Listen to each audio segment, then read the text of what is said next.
이스라엘 백성들에게 대대적인 회개 운동이 일어났습니다. 1절부터 보면 그달 수문나흔 날에 이스라엘 자손이 다 모여 금식하며 굵은 베옷을 입고 티끌을 무릅쓰며 모든 이방 사람들과 절규하고 서서 자기의 죄와 조상들의 허물을 자복하고 했습니다. 여기 금식하며 굵은 베옷을 입고 티끌을 무릅쓰며 한 것은 그 당시 사람들이 진심으로 회개할 때 하던 행동입니다. 우리는 옛날에 왕에게 큰 죄를 지어서 용서를 구할 때 석고 대죄를 했지요. 거적을 깔아놓고 관과 의복은 다 벗고 소복 차림으로 그 위에 꿇어 엎드려서 왕에게 용서를 구하는 것이 석고 대죄입니다. 비가 오나 눈이 오나 꼼짝도 않고 꿇어 엎드려서 왕의 처분만을 기다려야 합니다. 이스라엘 사람들의 석고 대죄는 굵은 베옷을 입고 온몸에 죄를 뒤집어 쓰고 그리고 금식하면서 죄를 자복하는 것입니다. 지금 하늘의 왕 앞에서 그들이 그렇게 진심으로 회개하고 있습니다. 죄를 뒤집어 쓰고 굵은 베옷을 입고 어떻게 하다가 그렇게 처량한 신세가 되었는가 할지 모르지만은 그것이 그들에게는 큰 축복입니다. 왜냐하면 하나님은 우리에게 늘 복 주시기를 원하시지만 그것을 가로막고 있는 것이 뭡니까? 죄지요. 하나님과 우리 사이를 가로막고 있는 것이 죄입니다. 그 죄를 깨트려 버리는 것이 회개 아닙니까? 회개를 통해서 우리는 하나님과의 사이에 막힘이 없는 교통을 하게 되고 하나님이 주시는 풍성한 복을 받아 누릴 수가 있습니다. 그래서 회개한다는 것은 우리 천국 백성들에게는 더할 나위 없는 축복입니다. 회개할 수 있는 것이 그것이 큰 복입니다. 경영학의 대가인 짐 콜린스는 거대 기업도 몰락할 수 있다고 경고를 하면서 거대 기업이 몰락할 때는 대개 5단계를 거친다고 했습니다. 첫 단계가 성공에서 오는 자만에 빠지는 것이고 그 다음이 성장욕에 빠진 과도한 욕심의 단계, 그래서 문어발식으로 막 이렇게 뻗쳐나가는 것이죠. 셋째가 위기를 부정하는 문화, 그 다음이 해결 방안을 찾으려는 허둥거림의 단계, 마지막이 대안을 찾지 못한 채 희망을 포기하는 단계라고 했습니다. 기업만 그런 것이 아니고 우리 개인도 비슷합니다. 깨어서 회개할 때에 회개하지 않고 자만에 빠져 있고 과도한 욕심에 사로잡혀 있고 위기를 모르고 안일함에 안주하고 있을 때 우리 개인도 망할 수 있습니다. 얼마나 회개하는 삶을 살고 계십니까? 최근에 정말 눈물을 흘리면서 간절하게 회개해 본 적이 있으십니까? 회개의 이 기도가 터지는 것이 축복이라는 것을 알아야 되겠습니다. 자, 그러면 생각을 해 보십시다. 하나님이 받으시는 진정한 회개는 어떤 것인가? 첫째는 죄를 바르게 직시하는 것입니다. 16절부터 보면 그들과 우리 조상들이 교만하고 목을 굳게 하여 주의 명령을 듣지 아니하고 거역하며 주께서 그들 가운데서 행하신 기사를 기억하지 아니하고 목을 굳게 하여 패역하여 스스로 한 우두머리를 세우고 종되었던 땅으로 돌아가고자 하였나이다. 조상들의 죄를 줄줄이 고백을 하고 있습니다. 9장 전체에 걸쳐서 조상들의 죄를 고백합니다. 조상들의 죄를 고백하는 것은 그 후손된 우리들도 마찬가지입니다. 우리들도 그들의 죄에 동참한 자들입니다 하는 말이지요. 자기들의 죄를 있는 그대로 직시하고 그것을 고백하고 있습니다. 그것이 회개의 첫걸음이지요. 그런데 우리가 그렇게 못할 때가 많습니다.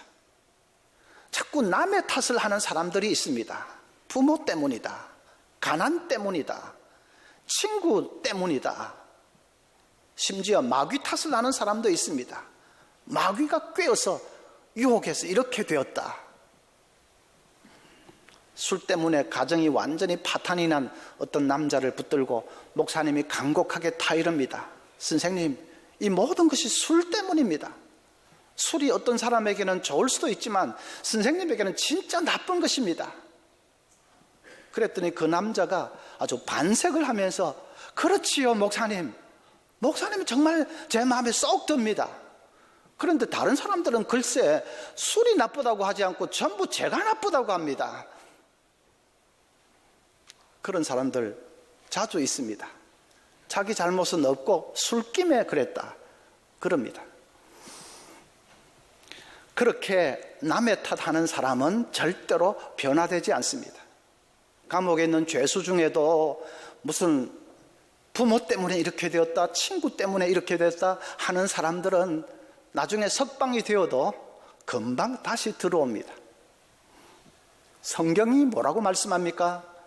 야고보 1장 14절에 오직 각 사람이 시험을 받는 것은 자기 욕심에 끌려 미혹됨이니 욕심이 잉태한 적 죄를 낳고 죄가 장성한 적 사망을 낳느니라. 내 사랑하는 형제들아, 속지 말라. 결국은 다 자기 욕심 때문이라는 말입니다. 누구 탓이다 하는 그 말에 속지 말라. 죄를 직시할 수 있어야 됩니다. 죄를 똑바로 직시한다는 말은 단순히 내가 잘못한 몇 가지 행동만을 바라보는 것이 아니라 그런 잘못된 행동을 하는 내 속에 있는 악한 본성을 바라보는 것입니다. 내 속에 깊이 뿌리 내리고 있는 이 죄의 근본적인 뿌리를 바라보는 것입니다. 시편 51편 5절 보면 다윗이 이렇게 탄식을 합니다. 내가 죄악 중에서 출생하였으며 어머니가 죄 중에서 나를 잉태하였나이다. 다윗은 남의 아내와 간통하는 죄를 범했지요. 그걸 가지고 회개를 하다가 그 행동보다도 더 근본적으로 자기 속에 죄의 뿌리가 깊이 박혀 있다는 것을 깨달은 것입니다. 그래서 내가 죄악 중에 출생했습니다. 내 속에 죄의 DNA가 깊이 뿌리 박고 있습니다. 그러면서 탄식을 하는 것입니다. 그것이 죄를 똑바로 직시하는 것입니다. 달리 표현하면 우리는 죄를 짓기 때문에 죄인이 아니라 죄인이기 때문에 죄를 짓는 것입니다. 그것을 알아야 됩니다. 다시요.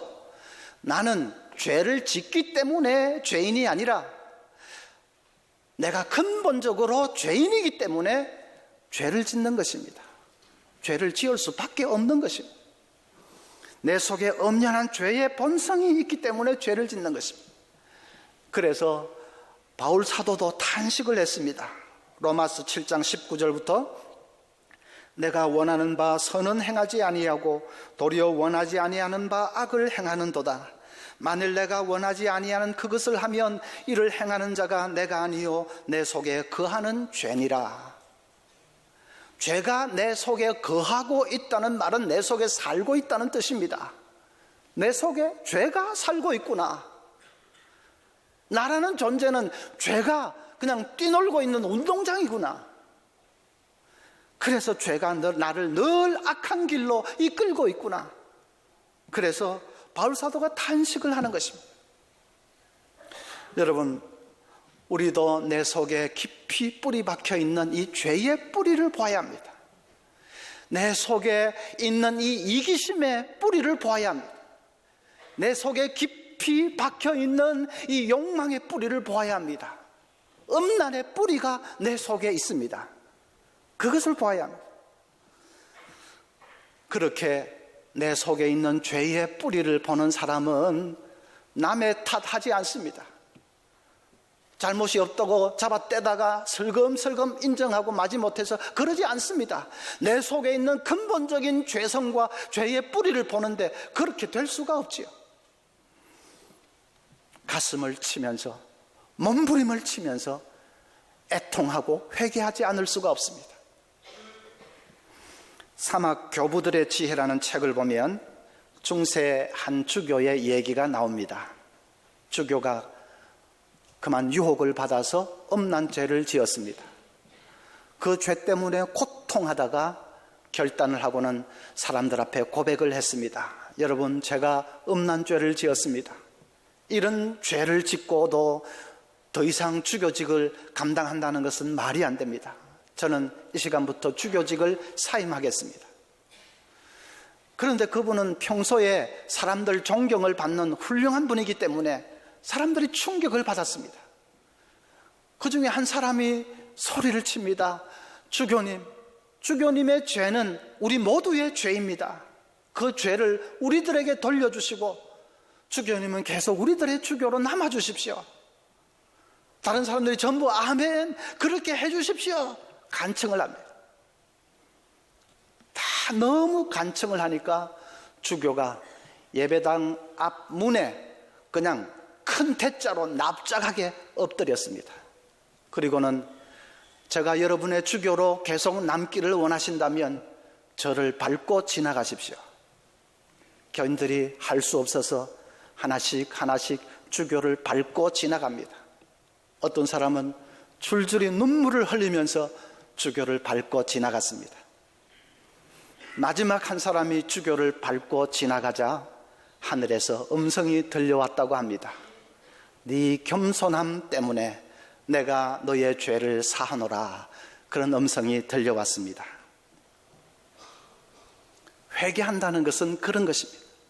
말로만 잘못했습니다, 지난주일도 잘못했습니다, 오늘도 잘못했습니다, 용서해 주십시오, 말로만 그렇게 하고 넘어가는 것이 아닙니다. 내 속에 꿈틀거리고 있는 이 죄의 뿌리를 바라보기 때문에 가슴을 치지 않을 수가 없습니다. 애통하지 않을 수가 없습니다. 나를 밟고 지나가십시오, 그러지 않을 수가 없습니다. 그렇게 죄를 똑바로 직시하는 것이 회개의 첫걸음이지요. 둘째로는 하나님만을 의지하는 것입니다. 죄를 똑바로 바라보고 애통했습니까? 그러면 이제는 두 손 들고 하나님 아버지께로 나아가는 것입니다.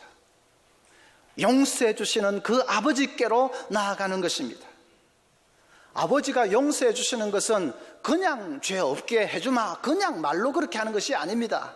예수님이 십자가 위에서 우리가 받을 형벌을 대신 다 받으셨습니다. 이미 죄값이 다 지불되었기 때문에, 그래서 그것을 믿고 진심으로 회개하면서 하나님께로 나아가면 우리 아버지께서는 얼마든지 우리를 받아주십니다. 만약에 아버지 앞으로 나아가는 믿음이 없이 죄를 탄식하고만 있다면 그것은 후회지 회개는 아닙니다. 구약의 바로왕이 그랬습니다. 10가지 재앙이 내릴 때마다 잘못했다고 했습니다. 그러나 그건 후회지 회개가 아니었습니다. 하나님께로 나아가는 믿음이 없었기 때문입니다. 가룟 유다도 마찬가지지요. 얼마나 예수님을 팔고 나서 양심의 가책이 되었으면 스스로 목을 매달아 자살까지 했겠습니까? 그래도 그것은 후회지 회개는 아닙니다. 어떤 사람은 가룟 유다는 참 억울하다고 합니다. 그가 예수님을 파는 것은 태초에 하나님께서 딱 예정을 해놓은 게 아니냐, 그 하나님의 예정대로 했는데 그것 때문에 지옥에 떨어지다니 참 억울하다 그럽니다. 아닙니다. 성경을 똑바로 보십시오. 가룟 유다가 예수님을 판 것은 예정 때문에 판 것이 아니라 자기 자유의지로 판 것입니다. 자기 욕심에 이끌려서 그렇게 한 것입니다. 무엇보다도 만약에 그가 그런 짓을 하고도 진심으로 회개했다면 그는 구원을 받을 수 있었습니다. 예수님을 팔아넘기는 대죄를 지었지만은 그래도 진심으로 회개하고 믿음으로 하나님만을 바라보면서 나아갔다면 죄 용서함 받고 천국 백성이 될 수 있었습니다. 그렇게 하지 못한 것은 자기 책임이지요. 여러분, 후회가 아니라 회개를 할 수 있어야 합니다. 우리 그리스도인은 자신에 대해서는 절망하는 사람입니다. 내 속에 있는 죄의 뿌리를 보면서 탄식하고 절망합니다. 그러나 하나님을 바라보면 희망이 넘치는 사람입니다. 어떤 밑바닥 인생이라도 다 용서하시고 받아주시는 그 하나님을 알기 때문에 하나님 바라보면 희망이 넘치는 사람입니다. 신앙이 뭐냐? 한마디로 간단하게 말하면 자신에 대해서는 절망, 하나님에 대해서는 희망, 그것이 신앙입니다. 어떤 교회 청년부 담당 목사님에게 자매 한 사람이 익명으로 메일을 보내왔습니다. 메일 내용이 이렇습니다. 목사님, 제가 임신을 했어요. 지난주에 알았어요. 이제 저는 어떻게 해야 해요? 죽고 싶은 생각밖에는 없어요. 메일을 읽는데 목사 가슴이 무너지는 것 같습니다. 그 목사님이 이름도 모르는 자매에게 이렇게 답신을 보냈습니다. 자매는 해서는 안 되는 일을 했지만 그래도 끝은 아니야. 예수님은 어떤 죄인이라도 용서하시고 새 삶을 주시는 것을 잊지 마. 예수님이 자매와 함께 계신데 절망하면 안 돼. 이제부터가 중요해. 말씀을 단단히 붙들기 바란다. 더 이상 길을 잃지 않도록 생명을 다해서 말씀을 붙들기 바란다. 그리고 너를 위해 눈물로 기도하는 사람이 있다는 것도 잊지 마. 죽고 싶다는 생각, 그건 가룟 유다의 생각이죠. 마귀가 부추기는 생각입니다. 우리에게는 돌아갈 곳이 있습니다. 우리 아버지께서 기다리고 계십니다. 말도 안 되는 당자도 두 손 벌려서 영접해 주셨던 그 아버지께서 우리를 기다리고 계십니다. 그 아버지께로 돌아가는 것입니다. 진심으로 의지하고 또 의지하면서 아버지께로 돌아가시면 아버지께서 우리를 책임져 주시고 새 삶을 열어주시기 시작하십니다. 그렇게 아버지께로 돌아가는 것이 회개입니다. 셋째는 삶의 완전한 전환이 있어야 합니다. 10장 30절부터 보면 우리의 딸들을 이 땅 백성에게 주지 아니하고 우리의 아들들을 위하여 그들의 딸들을 데려오지 아니하며 혹시 이 땅 백성이 안식일에 물품이나 온갖 곡물을 가져다가 팔려고 할지라도 우리가 안식일이나 성일에는 그들에게서 사지 않겠고 일곱째 해마다 땅을 쉬게 하고 그 모든 빚을 탕감하리라. 이스라엘 백성들이 지금까지 산 삶에서부터 이제 180도로 방향 전환을 하겠다는 것입니다. 이제는 율법을 지켜서 율법 그대로 살겠다고 하는 것입니다. 10장을 읽지는 않았지만 10장 전체가 그 방향 전환에 대한 기록입니다. 그들의 삶이 완전히 달라졌습니다. 그것이 회개의 마지막 단계지요. 회개라는 말, 헬라어 원어는 메타노이아라는 말입니다. 메타노이아의 메타는 변화라는 말이고 노이아는 마음입니다. 그래서 회개, 메타노이아는 마음의 변화라는 뜻입니다. 그동안 세상을 향하고 있던 그 마음이 이제는 180도로 전환이 되어서 하나님께로 향하게 되는 것입니다. 그러면 삶의 변화가 따라오는 것은 뭐 더 말할 나위가 없겠죠? 그것이 회개의 열매이지요. 그렇게 삶의 완전한 변화, 회개의 풍성한 열매가 맺힐 수 있어야 합니다. 오래전에 제가 부목사 시절이었을 때 한 번은 중고등부 학생들을 데리고 여름 수련회를 갔습니다. 밀양 어느 시골 교회당으로 3박 4일 수련회를 갔습니다. 수련회 모든 일정을 다 마치고 마지막 날 밤 저녁 예배도 이제 마치고 철야 기도회만 남았습니다. 시골 교회 마룻바닥에 중고등부 학생들 또 같이 간 이 교사로 간 대학부 학생들 한 7, 80여 명이 빙 둘러앉아서 불은 다 끄고 앞에 촛불을 하나씩 켜놓고 철야 기도회를 시작합니다. 기도회를 인도하기 전에 제가 강대상 뒤에서 잠시 준비하면서 묵상하고 있는데 마음에 찔림이 왔습니다. 도무지 그대로 넘길 수가 없어서 그래서 일어서서 학생들에게 고백을 했습니다. 여러분, 제가 이 수련회를 위해서 말씀 준비를 충분히 하지를 못했습니다. 한다고 했지만 그래도 여기 있는 어떤 학생에게는 이 수련회가 일생의 처음이자 마지막 수련회일 수도 있을 텐데 그걸 생각하면 내가 최선을 다해서 준비하지는 못했습니다. 여러분들에게 미안하고 하나님께 죄송합니다. 그렇게 고백을 했습니다. 그리고 이제 잠시 있다가 기도회를 시작합니다. 통성 기도를 하는데 막 와글와글 기도를 하는데 한참 기도를 하는데 갑자기 한쪽에서 큰 소리가 터져 나왔습니다. 하나님 아버지, 제가 학예 봉사 간다고 선배들에게 찬조 받아가지고 반이나 떼먹었습니다. 용서해 주세요. 보니까 대학부 회장입니다. 아니 저놈이 돈을 그렇게 많이 떼먹었나 깜짝 놀랐습니다. 학생들도 막 깜짝 놀라니까 그냥 기도 소리가 좀 잠잠해지고 수근수근 이런 정도로 됐습니다. 조금 있으니까 또 한쪽에서 또 소리가 터집니다. 하나님 아버지, 학교 뒷산에 올라가서 담배 많이 피웠습니다. 용서해 주세요. 고등부 회장입니다. 아니 저놈이 담배 꼬나 물었던 그 입술로 예배 사회 본다고 그렇게 껍죽대었나? 갑자기 막 징그러워집니다. 그런데 겁이 덜컥 났습니다. 이렇게 나가다가는 어디서 무슨 소리가 터질지 모르겠습니다. 그리고 조금 있으면 기도회를 마쳐야 되는데 불 켜고 서로 얼굴을 어떻게 보겠습니까?